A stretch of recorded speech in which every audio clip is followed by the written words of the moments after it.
আল্লাহ তাআলা বলেন, ওয়ামা আরসালনাকা ইল্লা রাহমাতাল লিল আলামিন। আল্লাহু আকবার বলেন, আল্লাহু আকবার। পৃথিবীর মানুষ শোনো রে, আমি যে নবীকে তোমাদের জন্য প্রেরণ করেছি সেই নবী এই জাহানেও রহমত, ওই জাহানেও রহমত, রহমাতাল লিল আলামিন। আল্লাহু আকবার বলেন, আল্লাহু আকবার।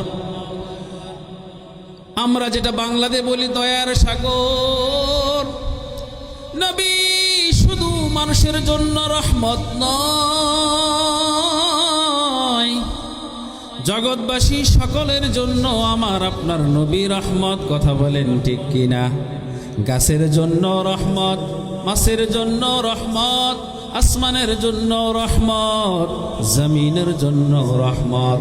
ওই রহমতে আলমের সঙ্গে যার সম্পর্ক হবে রে, আল্লাহ তাআলা বলে, বান্দা রহমতের ওসিলাই, সম্পর্কের ওসিলাই আমি আল্লাহ তোমাকে মাফ করে দিব। জোরে বলেন আল্লাহু আকবার। রাহমাতুল লিল আলামিনের আদর্শ আমার আপনার চোখের সামনে। কথা বলেন ঠিক কিনা? ওই রহমতে আলমের আদর্শে যদি আমি আপনি আদর্শিত হই, তাহলে আল্লাহ রাব্বুল আলামিন বলে, বান্দা আমি মালিকের সঙ্গে যদি তুই সম্পর্ক কায়েম করতে চাও, তাহলে সর্বপ্রথম রহমতে আলমের অনুকরণ করো। জোরে বলেন আল্লাহু আকবার। আল্লাহ তাআলা বলেন, কুল ইন কুনতুম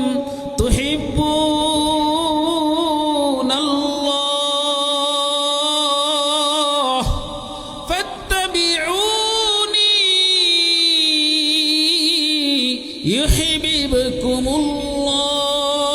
ইউহিব্বুকুমুল্লাহ ওয়া ইয়াগফির লাকুম যুনুবাকুম ওয়াল্লাহু গফুরুর রহিম।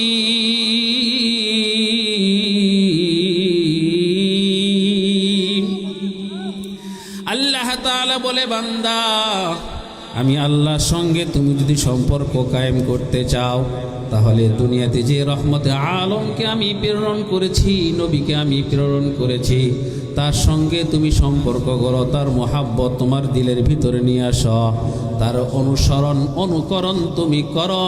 তার অনুসরণ অনুকরণের মাধ্যমে আমি আল্লাহর ভালোবাসা তুমি অর্জন করতে পারবা। জোরে বলেন আল্লাহু আকবার।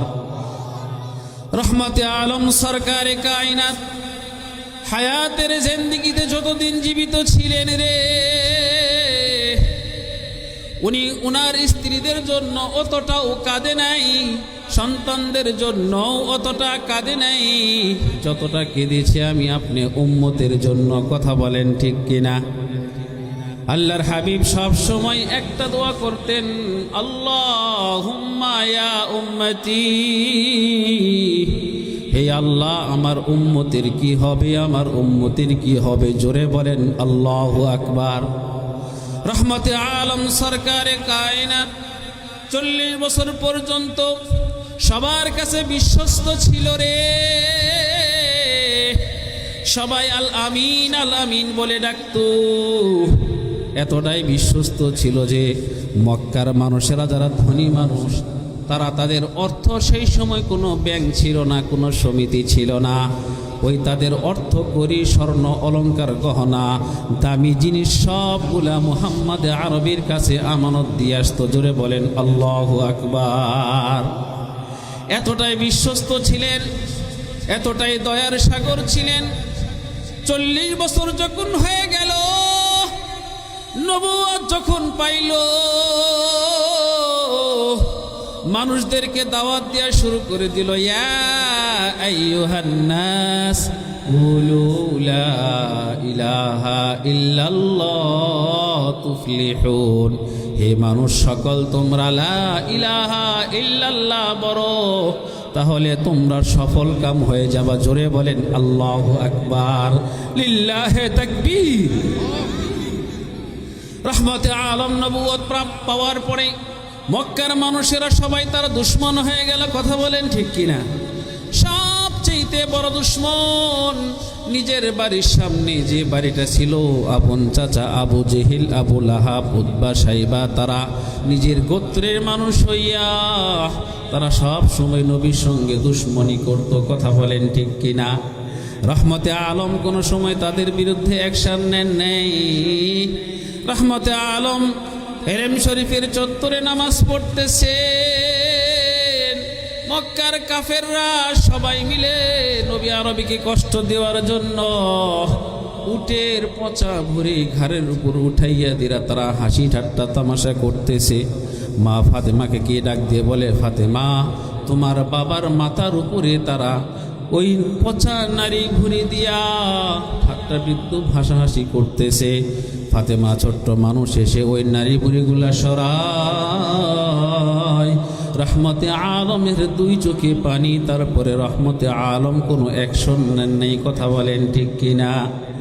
উনি যেমন মানুষের জন্য রহমত, মুসলমানের জন্য রহমত, জগৎবাসীর জন্য রহমত। কোন সময় উনি কারো উপর অকাট্য ভাষায় গালিগালাজ করে নাই। কথা বলেন ঠিক কিনা?